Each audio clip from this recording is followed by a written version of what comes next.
The Night the Forest Whispered. A scary camping story. Subscribe to Another World for great videos to relax, study, or just enjoy.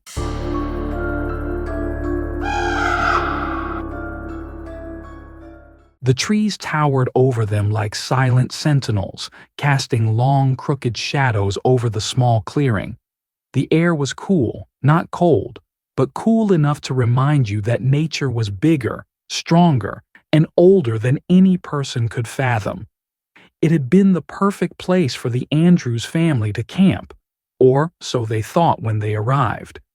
John Andrews, a man in his early 40s with a stocky build and an optimistic smile, was the one who chose this spot deep in the New Hampshire woods. He had been here before, many years ago, back when he was a Boy Scout with his father. The memories of long summer days, roasting marshmallows and telling ghost stories by the fire were vivid in his mind as he pitched the tent for his family that evening. His wife Sarah had been more reluctant. She had her reservations about camping, always preferring the comforts of home over the untamed wild. But John convinced her. How could a couple of nights in the forest hurt? They had their son, Ethan, with them. At 12 years old, Ethan was at that age where adventure excited him, and the great outdoors seemed like the perfect playground. Even their family cat Whiskers had snuck into the car at the last minute, as if it too wanted a taste of the wilderness. It was unlike Whiskers to show such boldness, usually content to slink around the house, but Sarah found it amusing. She decided not to let John know about the stowaway until they arrived.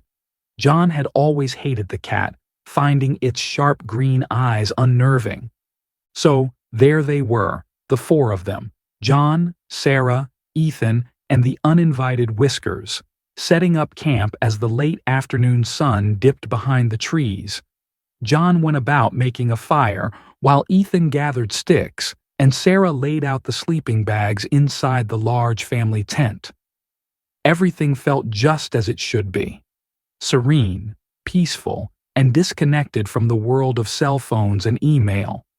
But as the sun sank lower, the shadows of the trees seemed to stretch longer, reaching out like skeletal fingers. Sarah noticed it first. She had been unpacking their supplies when she froze, her hand still gripping a bag of marshmallows. "John?" she called, her voice slightly shaky. "Yeah?" John replied, looking up from the fire pit he was building. "Do you hear that?" John stood still for a moment, listening. Nothing but the usual sounds of the forest, a rustle of leaves, the distant call of an owl, and the soft wind blowing through the branches. He smiled and shook his head. "Just the woods, hon. It's all part of the camping experience." Sarah didn't respond right away. She was still listening, her ears attuned to something more subtle. There it was again, a faint shuffling noise, almost like footsteps, but slower, more deliberate. She brushed it off as nerves. Maybe it was just a deer or a raccoon moving through the brush. She didn't want to sound paranoid. By the time the fire was crackling and they were roasting marshmallows, the odd sound had faded into the background. Ethan was excitedly telling his parents about a history lesson he learned in school, something about the old logging towns that once existed in the area. His excitement was infectious, and for a while, John and Sarah forgot their worries.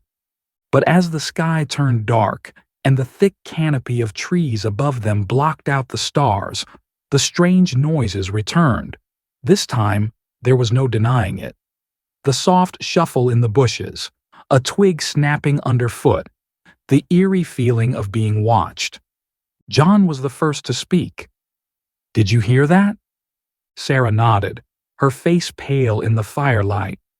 "Yes, I've been hearing it for a while." Ethan, oblivious to the tension, looked around excitedly. "Maybe it's a bear," he said, grinning. John shook his head. "No, it's too quiet for a bear. Probably just an animal passing through." But then came a new sound, a low growl, deep and guttural, reverberating through the trees. It wasn't close, but It wasn't far either. It made the hairs on the back of John's neck stand on end. Sarah clutched Ethan's arm instinctively. "We should go inside the tent," she whispered. John nodded, his carefree attitude quickly vanishing. He helped Ethan gather their things as they hurried into the tent. Inside, they zipped the flaps shut and huddled together. The growling had stopped, but the oppressive silence that followed was almost worse. "Maybe it's a wolf," Ethan suggested in a hushed voice, clearly more excited than afraid. "There aren't any wolves around here," John replied, though he didn't sound convinced. His mind raced with possibilities. A coyote? A wild dog? But the growl had sounded larger, more menacing, and it wasn't the sound of something curious. It was the sound of something territorial. The minutes ticked by in silence. Every now and then, John or Sarah would glance toward the tent flap, half expecting to see a shadow move across it. But nothing came. The night was unnervingly still, save for the occasional creak of the trees swaying in the wind. Then, just as they were beginning to calm down, the tent shook violently. Ethan yelped in surprise, and Sarah stifled a scream. John jumped to his feet, instinctively reaching for the hatchet they had brought for chopping wood. The tent shook again, more forcefully this time, as if something large and heavy had brushed against it. "What the hell?" John muttered under his breath, his grip tightening around the hatchet handle. The growl returned, louder now, closer. It rumbled through the ground beneath them, vibrating the air inside the tent. Sarah's eyes were wide with terror, and Ethan had gone silent, his bravado from earlier completely gone. For a moment, they were frozen in place, too scared to move. Then, as suddenly as it had begun, the growling stopped. The tent stopped shaking, and the forest went quiet again. They waited, holding their breath, listening for any sign of movement outside. But there was nothing. Just the gentle rustle of the leaves and the crackling of the dying fire outside. "What do you think it was?" Sarah whispered, her voice barely audible. John didn't answer right away. He didn't know. Part of him wanted to believe it was just an animal passing by, something curious about their camp. But deep down, he had a sinking feeling that it wasn't that simple. "I'll check it out," he finally said, though the last thing he wanted to do was step outside that tent. "No," Sarah grabbed his arm. "Don't go out there." John hesitated, torn between his instinct to protect his family and the overwhelming fear gnawing at his gut. But he knew they couldn't just stay huddled in the tent all night, paralyzed by fear. They needed to know what was out there. Slowly, carefully, he unzipped the tent flap just enough to peer outside. His heart raced in his chest as he scanned the clearing. The fire was still burning low, casting flickering shadows across the trees. But nothing seemed out of place. No sign of any large animal, no glowing eyes staring back at him from the darkness. He exhaled in relief and turned back to his family. "It's clear," he said, though his voice lacked conviction. "Probably just a raccoon or something." But Sarah wasn't convinced. She had heard that growl, and she knew raccoons didn't make sounds like that. Neither did deer or coyotes, for that matter. She pulled Ethan closer, her eyes darting nervously around the tent. John stepped outside, keeping the hatchet close, and circled the campsite. He checked the perimeter, looking for tracks or any sign of what might have been lurking nearby. But there was nothing. No footprints, no disturbed earth, nothing out of the ordinary. He was about to head back inside when something caught his eye. Movement in the trees. At first, he thought it was just the wind. But then he saw it again. A dark shape flitting between the trunks, barely visible in the dim light. His heart skipped a beat, and he took a step back, his hand tightening around the hatchet. Whatever it was fast, too fast to be any ordinary animal. He squinted, trying to get a better look, but the shape had already disappeared into the underbrush. John hurried back to the tent and zipped it up behind him. "I didn't see anything," he lied, not wanting to scare Sarah and Ethan more than they already were. But the truth was, he had seen something, and whatever it wasn't natural. The rest of the night passed in tense silence. None of them slept. They sat huddled together in the tent, listening to every creak and rustle outside, jumping at every little sound. But nothing else happened. No more growling, no more shaking. When the first light of dawn broke through the trees, they finally felt a sense of relief. John stepped outside to find the fire long dead, the clearing bathed in the soft glow of morning. The forest looked peaceful again, as if nothing had happened. But as they began packing up their things, preparing to leave, Ethan noticed something strange. He pointed to the ground near the edge of the clearing, where the dirt had been disturbed. John knelt down to take a closer look. There, in the soft earth, were deep, clawed footprints, far too large to belong to any animal in these woods. John stared at the prints, his heart pounding in his chest. They were unmistakably fresh, large, deep indentations with sharp claw marks dug into the soft earth. His breath quickened, and he tried to make sense of what he was seeing. They didn't belong to a bear or a wolf. No animal he knew of left prints like these. Ethan crouched beside him, his eyes wide with curiosity, though tinged with fear. "Dad, what kind of animal leaves tracks like that?" he asked, his voice filled with both wonder and nervous energy. John swallowed hard, his mouth suddenly dry. I don't know, son." His mind raced as he stood up, scanning the forest around them. The dense trees seemed to close in, and the sense of being watched, of something lurking just beyond the tree line, came flooding back. Whatever had growled at them in the night had been far more than just a raccoon or a deer. He turned to Sarah, who stood by the tent, her face pale, holding Whiskers tightly against her chest. The cat, usually so calm, was tense, ears flattened and tail puffed up, clearly sensing something was wrong. "We should pack up and leave," John said, trying to keep his voice steady. He didn't want to panic his family, but every instinct told him they needed to get out of these woods. Now. Sarah didn't argue. She had seen the fear in John's eyes the night before, and the sight of those footprints was enough to convince her that something was terribly wrong. Together, they began to break down the camp in hurried silence, the atmosphere thick with tension. Ethan, usually so full of energy, was uncharacteristically quiet. He helped pack up his things without complaint, his eyes constantly darting to the trees around them. He had always loved the idea of adventure, but this felt like something out of the stories his friends told at sleepovers, the ones that kept him awake at night. As they worked, John couldn't shake the feeling that they were being watched. The hair on the back of his neck stood on end, and every rustle of leaves or creak of a branch sent a jolt of fear through him. But each time he glanced into the woods, he saw nothing, no movement, no sign of whatever had made those tracks. Still, the feeling persisted, gnawing at him, making his hands tremble as he packed.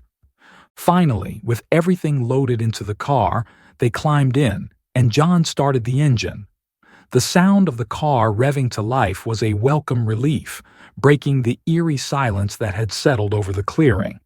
John threw the car into drive, eager to put as much distance between them and this place as possible. As they drove down the winding dirt road that led out of the woods, Ethan looked out the window, his brow furrowed in thought. "Dad," he said after a long silence, "do you think it was a ghost?" John glanced at him in the rearview mirror. "A ghost?" Ethan nodded. "I mean, it didn't sound like an animal, and those footprints, they looked like something from a monster movie." John hesitated, not sure how to answer. He didn't believe in ghosts, or at least, he hadn't before last night, But now, with the memory of that growl still fresh in his mind, he wasn't so sure. "I don't know, buddy," he said finally. "But whatever it was, we're safe now." They drove in silence for a few more minutes, the dense trees thinning out as they neared the main road. Just as John began to relax, a movement in the trees caught his eye. He glanced to his left, and his blood turned to ice. There, running parallel to the car, was a dark shape. It was fast, unnaturally fast, moving through the underbrush with a speed that no animal should have. It was large, hulking, and its movements were jerky, almost as if it was stalking them. "John, what is it?" Sarah asked, her voice tight with fear as she noticed him staring out the window. He didn't answer. His foot pressed harder on the gas, the car accelerating as he tried to put more distance between them and the thing in the woods. But no matter how fast he drove, the shape kept pace, moving with an eerie, unnatural grace through the trees. And then, just as suddenly as it had appeared, it was gone. The forest was still again, the only sound the hum of the car's engine and the thudding of John's heart in his chest. He exhaled, realizing he had been holding his breath, and glanced in the rearview mirror. Ethan was staring out the back window, his face pale. "Did you see that?" he whispered. John nodded, his hands gripping the steering wheel so tightly his knuckles were white. "Yeah," he said quietly. "I saw it." They reached the main road and John turned onto the highway, relief flooding through him as the trees gave way to open fields. But the fear didn't leave him. It clung to him like a second skin, a constant reminder of the dark presence that had followed them out of the woods. As they drove, Sarah finally spoke. "John, what do you think that was?" He shook his head, his mind racing. "I don't know. But whatever it wasn't natural." They didn't speak much for the rest of the drive. The tension in the car was palpable, and even Whiskers remained unusually quiet, curled up in Sarah's lap, eyes half closed but alert. When they finally arrived home, it was a relief to be back in the familiar surroundings of their suburban neighborhood. The sun was shining, birds were chirping, and the nightmare of the previous night seemed distant, almost like a bad dream. But as John unloaded the car, his mind kept drifting back to the footprints, the growling, and the dark shape in the woods. He couldn't shake the feeling that something had followed them, that the woods weren't done with them yet. Later that night, after Sarah and Ethan had gone to bed, John found himself sitting in the living room, staring out the window. The house was quiet, the only sound the faint hum of the refrigerator and the occasional creak of the house settling. But then, just as he was about to head upstairs to join his family, he heard it. A low growl. It was faint, barely audible but unmistakable. His heart raced as he stood up, his eyes scanning the darkness outside the window. And there, just beyond the tree line at the edge of their yard, he saw it.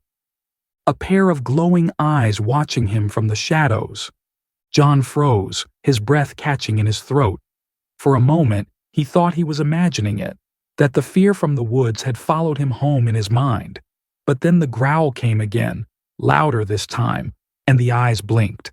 Whatever it was, it had followed them, and it wasn't going to let them go.